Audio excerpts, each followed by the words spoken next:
Mais après, simplifier, c'est pas obligatoire, tu vois. Simplifier, c'est pas obligatoire. Tu pouvais t'arrêter là, ça devait aussi être juste. T'arrêter là aussi, c'est pas faux. Mais c'est juste que voilà, il faut toujours essayer de pousser la réflexion un peu loin et vas-y quoi. Tu pousses la réflexion un peu loin, ça fait du mal à personne. Ça fait du mal à personne. Voilà, donc là, on vient de déterminer l'expression de n en fonction de E0.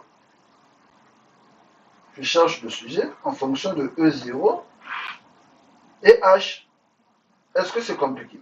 Si, si tu n'as pas compris, pose-moi des questions au niveau des commentaires.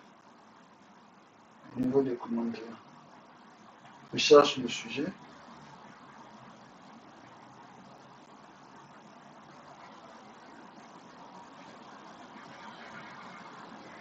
Si tu n'as pas compris, tu me poses des questions au niveau des commentaires. Ok.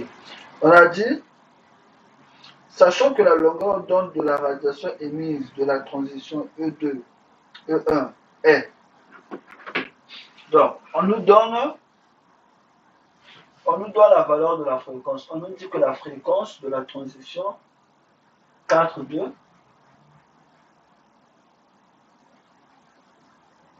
4,2 est égal à 4,2 la fréquence 4,2 c'est 4,97 10 exposants moins 7 mètres. Ok. On a la transition. On dit calcule la valeur de E0 en joules et en électronvolts. Ok. Donc, on a la transition 4,2. Donc, on sait que c'est de E4 vers E2. Donc, j'ai la longueur d'onde, j'ai la transition. On me demande la valeur de E0. On me demande la valeur de E0. Formule mère delta E égale E4 moins E2 égale H fois la fréquence N2, 4,2 égale à HC fois la longueur d'onde N2, 4,2. Maintenant ici, il faut être un peu malin. Enfin, il faut réfléchir juste un tout petit peu, pas beaucoup, juste un peu. Regardez. J'ai l'expression de la fréquence. L'expression de la fréquence cache le E0 que je cherche. Et ici, j'ai la possibilité d'égaler ça, ça, avec ça. Vu que dans l'expression de n, j'ai le E0 que je cherche. Vous voyez? J'ai le E0 que je cherche. Donc, qu'est-ce que je vais faire? Je vais égaler. Je prends H, la fréquence 4,2, égale à HC sur lambda 4,2. Je simplifie les H. J'ai la fréquence 4,2 égale à C sur la longueur d'onde 4,2.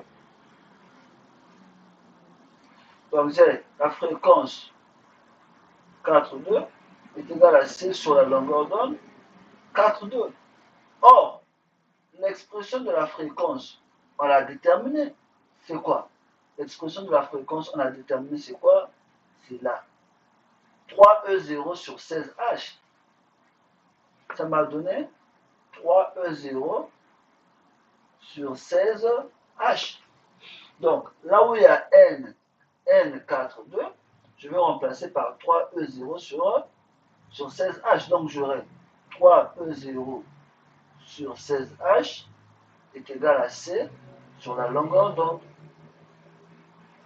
Moi, c'est le E0 que je cherche. Donc, j'aurai quoi? Je produis le moyen, je fais ça. C'est égal à 2. Donc, j'aurai 3E0 multiplié par la longueur d'onde. Je multiplie ça avec ça. Et après, je multiplie ça avec ça. Égal à 16H fois la célérité. Moi, c'est le E0 que je cherche. Donc, ces deux expressions qui multiplient E0 vont diviser là-bas. Donc, j'aurai E0 égale à 16H multiplié par C sur 3 fois la longueur d'onde. Voilà.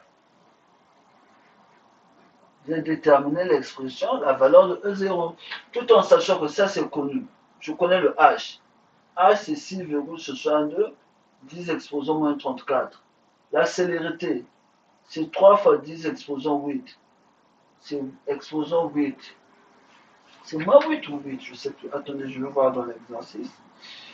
La célérité, dans l'exercice, ils n'ont pas donné aussi. Mais normalement, dans chaque exercice, on donne, je crois que c'est 8. Célérité.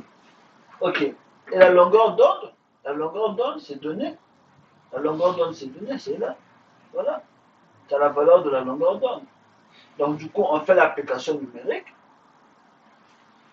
L'application numérique, je suis là. E0 égale 16 fois 6,62 10 moins 34 fois 3, 18, c'est 8, ok, fois 3 multiplié par la longueur d'onde, c'est quoi? 4,87. 4,87 fois 10 à la puissance moins 7. Après, tu fais l'application numérique. On a dit en joules et en électronvolts. Donc, la valeur, moi j'ai pas la calculatrice, c'est dommage, c'est pas aussi ma calculatrice. Donc, la valeur que tu vas trouver de E0, quand tu vas calculer, comment tu vas calculer? Je t'explique juste comment tu vas calculer. Tu prends ta calculatrice, tu ouvres la parenthèse. Tu prends 16 fois 6,62 10 à la puissance moins 3. Tout à l'heure, j'ai expliqué comment mettre 10 à la puissance moins 3 fois 3, 10 à la puissance moins 8. Donc, tu prends 6,62, j'explique une dernière fois, faut multiplier par ta calculatrice, toi, la partie où il y a le E, l'exposant, tu prends le signe moins qui est entre parenthèses, tu mets 3. Multiplié par 3 exposant 8 sur, là tu ouvres la parenthèse, tu fermes, tu ouvres encore la parenthèse du dénominateur 3 fois 4,87 exposant le signe moins entre parenthèses, tu mets 7, et puis tu fermes. La réponse que tu auras, ça sera en joules. Il fallait que j'aie la calculatrice. La réponse que tu auras sera en joules. Supposons que tu as 1,407 fois 10 exposant moins 19. Ça, c'est juste une valeur que j'ai inventée. Quand toi, tu vas calculer, tu ne vas pas trouver cette réponse-là. Ça, c'est clair. Tu ne vas pas trouver cette réponse-là. Ne dis pas que, ah non, je n'ai pas trouvé la même réponse. C'est normal, moi, j'ai juste inventé. Là, c'est en joule. Là, c'est en joule. Maintenant, la question suivante te dit de calculer E0 en électron-volt aussi. On sait qu'un électron-volt égale à 1,602 10 exposant moins 19 joules. Donc, ici, la valeur que tu as, la valeur là est en quoi? Est en joules. Tu veux déterminer la valeur en électron-volt. Pour déterminer une valeur en électron-volt, lorsque ta valeur est en joules, on prend la valeur que tu as trouvée en joules, tu divises par ça. Donc ici, E0 en électron-volt, qu'est-ce que je vais faire? Je prends 1,407, 10 exposant moins 19, je divise par ça. Je divise par 1,602 fois 10 exposant moins 19. Voilà, je divise. Maintenant, si j'ai la valeur en électron-volt, par exemple 13,6 électron-volt, je veux déterminer la valeur en joules, je prends la valeur qui est en électron-volt, je multiplie par cette valeur-là, je multiplie par 1,602 fois 10 exposant moins 19. Là, j'aurai la valeur en joules.